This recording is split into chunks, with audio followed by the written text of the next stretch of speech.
What's up, guys? Oh man, it's been a while since I made an update video. I just wanted to let everyone know that today is January 1st, 2024. We made it. Today marks exactly 2 years completely off of Benzo's, Xanax to be specific. I'm gonna do an update. I'm gonna let you guys know the road I was on, how long it took me to get to where I'm at, how long the taper was, all of that. Let me give you the background. So pretty much I started taking the medication back in 2004. I believe it was 2004. I'm sorry if I'm looking to the side. It's because I'm looking at the camera picture so I can make sure everything's clear. So real quick, started taking the medication back in 2004 or 2014. I was taking it for anxiety that I had. I would have anxiety when I would wake up in the mornings for some reason. So that's how my anxiety kind of started. Going out places, stuff like that, but it wasn't really like, it was anxiety, but it was nothing like how I felt coming off of the drug. Like, the anxiety that I felt coming off was 10 times worse than what I really had, but I was taking it for that purpose. Also, I did start abusing the medication and other drugs I was taking. I was really doing the most at the time. So pretty much I want to make this video just to give everyone hope that you can change, you can do better, you can heal from this drug. It just takes a long ass time. But yeah, so I started, like I said, started taking the medication in 2014. I went very hard on the medication, taking a lot of it, abusing it for about 3.5, 4 years until the end of, it was September 1st, 2018 when I told myself, okay, I'm gonna come off of all the drugs, come off of everything I was taking. The medication basically was not helping me anymore because I had to take more and more of the medication. So, sorry.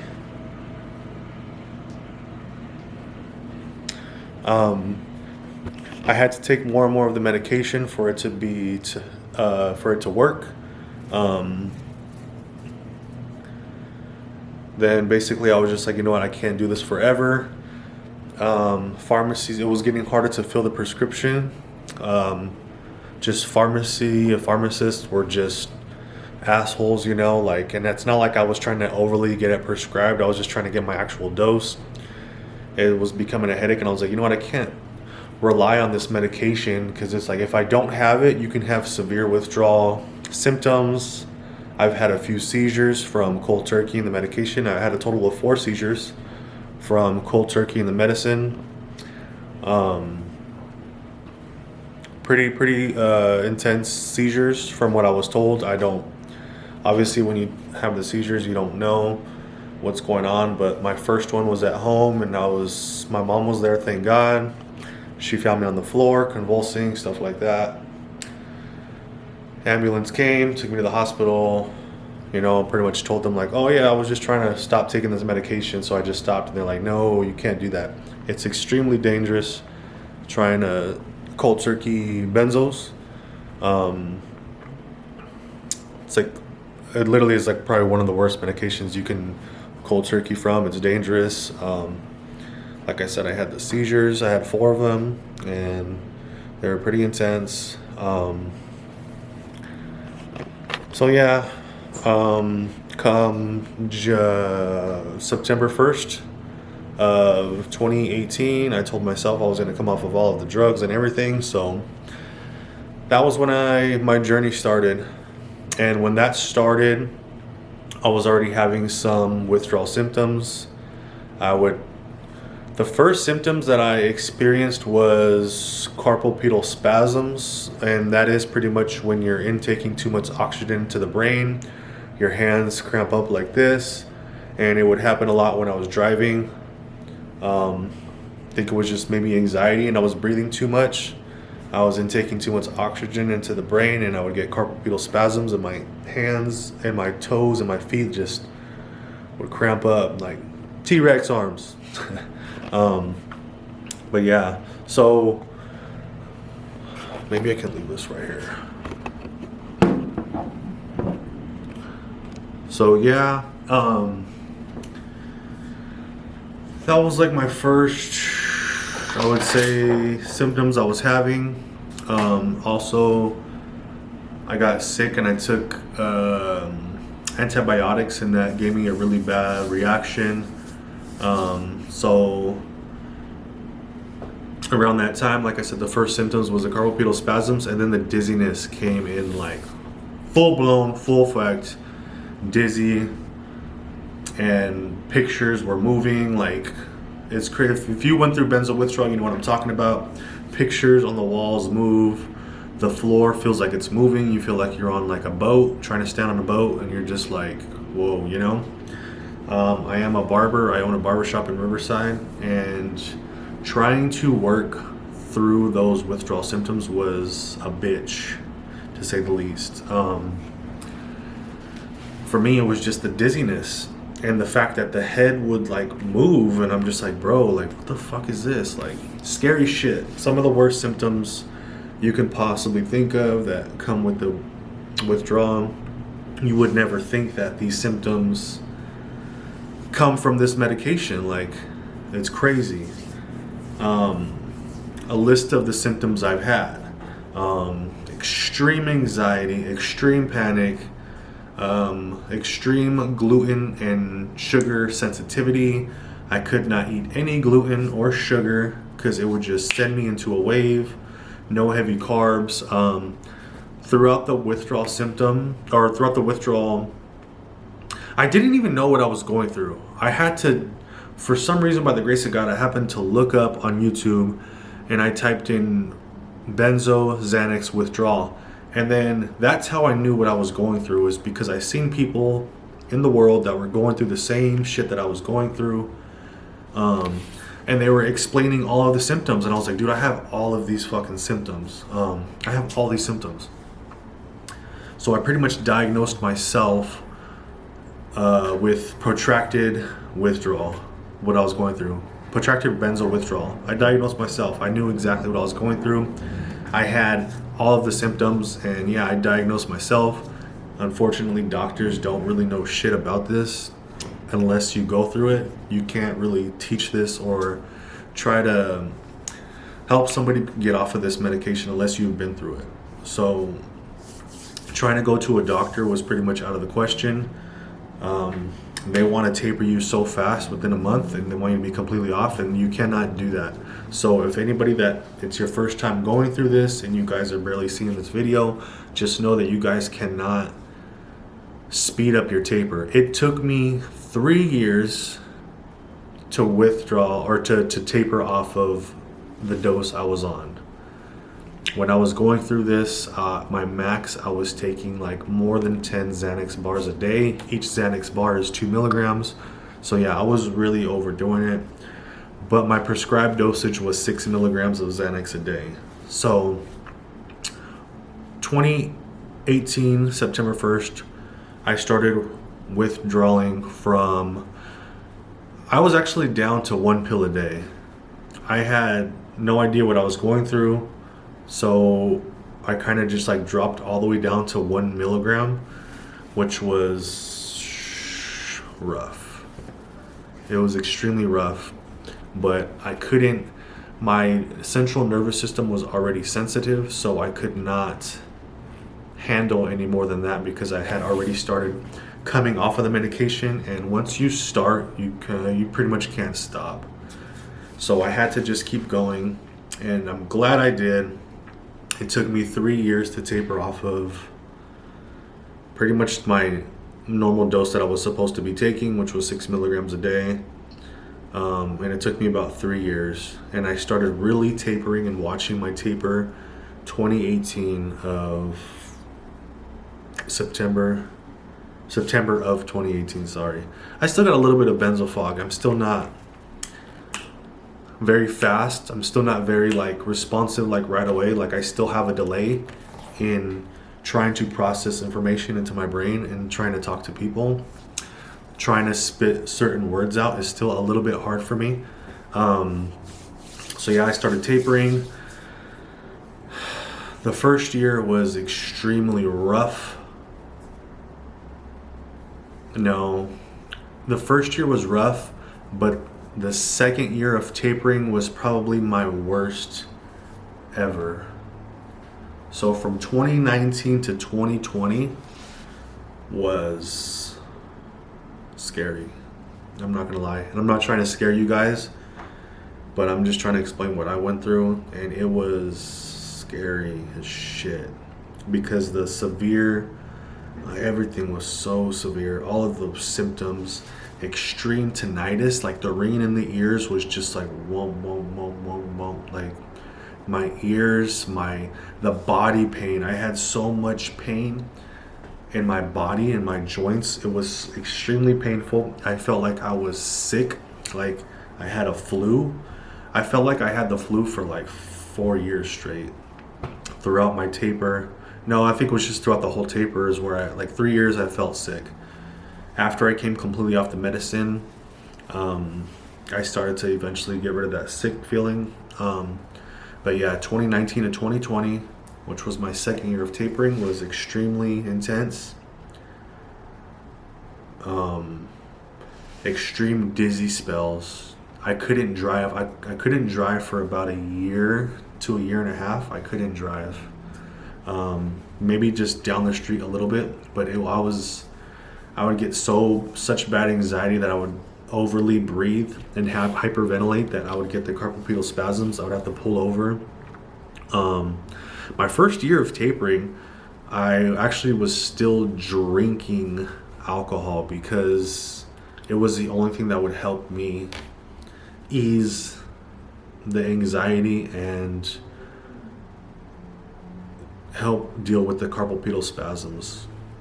And alcohol is like a benzo. It hits the same GABA receptor, so it was helping me. I shouldn't have done that, and I do not recommend anybody to do that, but it was just so bad for me that I had to do something, and that's what I did. So I was probably drinking around 2 to 3 tall cans a day just to help with all of the other symptoms. I do not recommend anybody do that, but you're going through this, you're going to do what you got to do. You're in survival mode. You have to do what you have to do. And that's what I was doing to help myself just cope with some of the symptoms.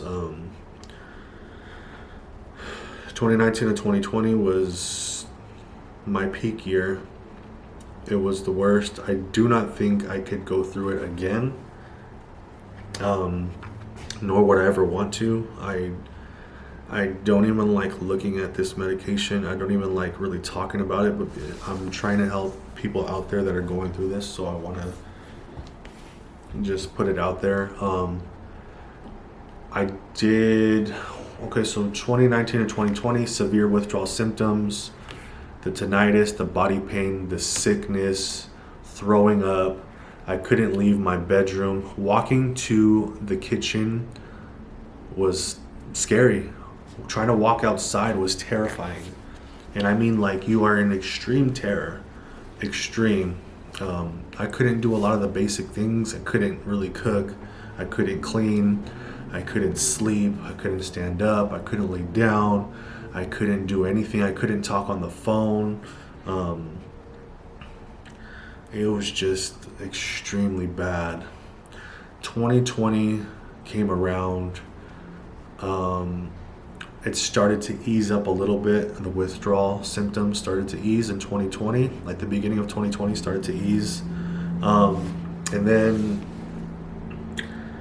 COVID hit. I got COVID. I got sick for like 3 months straight. Lost my taste buds for months. That sent me into another setback. Getting COVID sent me into another setback for sure. I ended up meeting some girl that was actually my neighbor, which is actually my girlfriend now. I ended up meeting her, and she helped me so much going through this withdrawal, this whole withdrawal. Um, I owe her a lot. She went through a lot, and she accepted me at my lowest point, which is, I mean, when you have someone accept you at your lowest point and at your just completely emotionally detached from reality, like she accepted me through all of that, which was like it's God sent for sure. Because who does that? She was actually my neighbor. We actually started talking and we started dating, and she helped me with my diet. She made me so the best diet for me and my withdrawal, everybody's different, but for me in general, sticking to a keto diet is what helped me manage my symptoms, staying away from gluten and sugar and all of that stuff. So sticking to the keto diet helped me tremendously. It kept all of my symptoms down to a minimum. I learned that along the way with other people's videos talking about they were on keto diets and it helped them manage their symptoms. So my girlfriend was making me keto meals every day. Like, I can't thank her enough for helping me get through the hardest time of my life. She's really God sent angel from up above. And for dealing with just all of the bullshit. I mean, I'm telling you, I was a wreck. I was a mess. And trying to find a good support system going through this, it helps a lot. My living situation at the time was bad. I was living, I don't want to even put names out there or say the word, I was living with some people and they were on drugs. So it was, I gotta pat myself on the back for doing this while living in probably one of the most intense living environments could possibly go through. Like, it's literally, a lot of it was, I give all the glory and grace to God for putting me or helping me make it through that, because I was in a very intense living environment and I got through it. Eventually, in 2021, I was able to move out on my own, in which I'm here living in an apartment on my own now. It was scary because I was still kind of afraid to be alone, because I just felt like you feel like you're gonna die every day. Like you feel like it could be your last breath, you know, all the time, feeling like that you're gonna die every day. So like I said, I was with my girlfriend at the time. I gave her a key to my apartment. She's always had full access here, so it's like, if I ever felt really bad, I was like, look, I'm gonna leave. I have 2 locks on my door, and I'm like, I'm gonna leave the top lock unlocked just in case you something happens to me. You have access. You can call an ambulance if I fall out or something. Like, she had full access to my apartment, so yeah. And yeah, so 2020 to 2021 was definitely starting to get easier. I was getting back to work finally, like full time, on my last year of tapering, up until I came completely off in 2023. No, yeah, because I was still tapering in 2021. So I think 2022, January 1st, 2022 was when I came completely off of benzos. So yeah, all of 2021 I was still tapering off my medication. I was back to work kind of full time, but it was still extremely rough for me, and I still would have some episodes at work, but I managed to push through.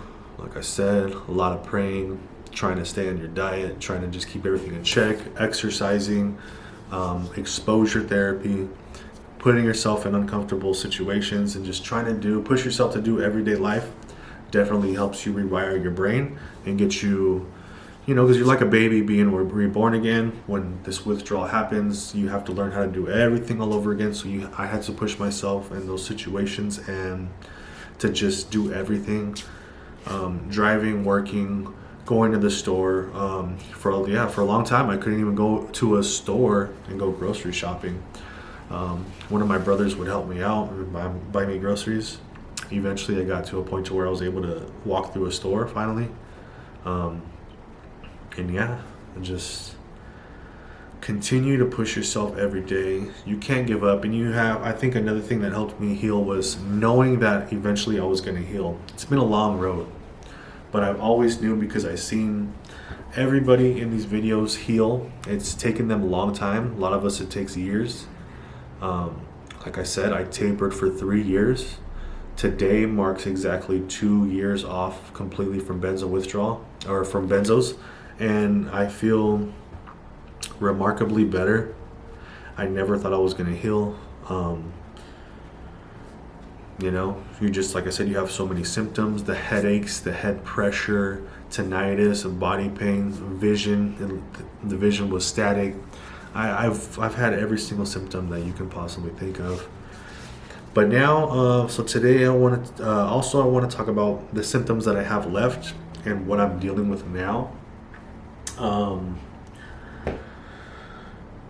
also had a lot of breathing issues, a lot of histamine issues going through this. Everything's gotten better. So the vision, the static kind of is gone now. I still have the tinnitus in the ears. It's not as bad as it was, but I still have the tinnitus. I still have the histamine issues. Like my nose still gets plugged, stuff like that. I still have stomach acid, stomach burning. I still have some pain. I still have some fatigue. I still have some very mild anxiety. Nothing like how it used to be, but it's gotten a lot better. I still have some driving anxiety. Like if I'm driving within 30 minutes, I'm good. Once I pass 30 minutes of driving, I start to get a little anxiety and it starts to get a little hard for me. Yesterday, I drove all the way to Tarzana, which is like over an hour away from me. And I did it no problem. The drive back was a little bit rough for me, but that's because I needed to eat something. So I noticed too, I still have that. If I don't eat every few hours, my heart and my breathing slows down still. It's hard to explain. Like, it's almost like my sugar drops or something. And then I just feel like I have to eat something because I feel like my heart and my breathing just like wants to stop. And then it shoots me into like a mild panic. So yeah, that was like my issues yesterday with driving back. But I know if I would have ate before I drove back, I would have been good. But yeah, earlier last year, I drove to Vegas not all by myself, but me and my girl went to Vegas, and I drove all the way there. She drove back. We just went to Vegas again recently, and she actually did a lot of the driving. When I feel fatigue, it feels like it's like crushing fatigue. So I get scared still driving, and I was just like, okay, I need you to drive. So I still have some issues driving a little bit, but for the most part, like driving to work every day is fine. I have no issues. It's driving long distance where I still have some issues. So I'm working on that. Yeah, I still can't have sugar or gluten. Unfortunately, it does send me into like little waves and stuff like that. Before, the waves used to last me a couple of days. Now it'll send me into a wave for a few hours and then it goes away. So in that sense, it's getting better. I still can't eat whatever I want, but I know eventually that's going to come because I am eating a lot of stuff now that I wasn't able to eat before. But yeah, I still can't just dive into a cheeseburger. I still can't pound a whole soda of Coke because it will throw me into a wave. Still can't have coffee, nothing like that. But for the most part, I feel like I've healed a lot, but I'm still not 100%. I'd put myself at like 80 to 82% healed. I am 2 years off. I hear that Most people heal completely from benzo withdrawal within 2 years. So I just hit my 2 years now.